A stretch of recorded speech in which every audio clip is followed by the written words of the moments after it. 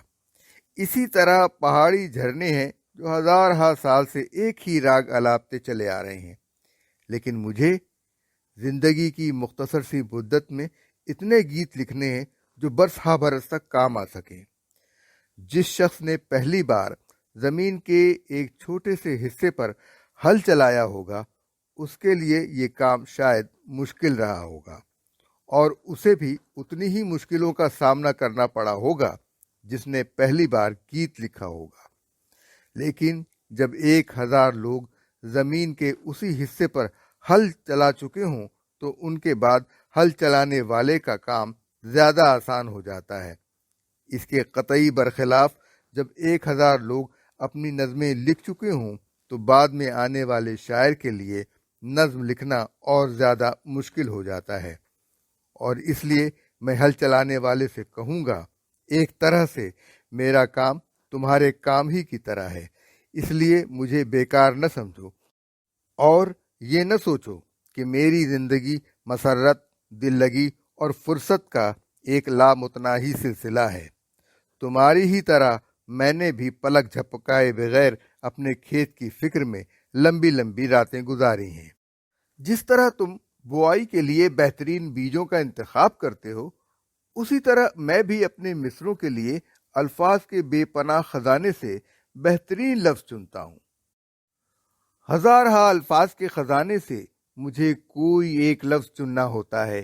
میرے پاس بھی زمین کا ایک قطع ہے، اور میں بھی اس وقت مسرت محسوس کرتا ہوں جب زمین سے ننھے ننھے پودے پھوٹتے ہیں، اور تمہاری ہی طرح اپنی محنت کے پھلوں کی رکھوالی کرتا ہوں۔ مجھے بھی اپنے ڈھنگ سے کاشت اور نرائی کا کام انجام دینا پڑتا ہے، اور میرے کھیت میں بھی خس و خاشاک ہوتے ہیں جنہیں صاف کرنا پڑتا ہے۔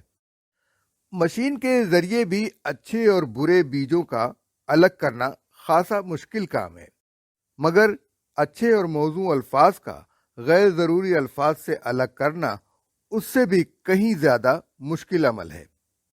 تم کو اپنا کھیت طوفان باد و بارہ سے، پالے اور خشک ہواؤں سے بچانا پڑتا ہے۔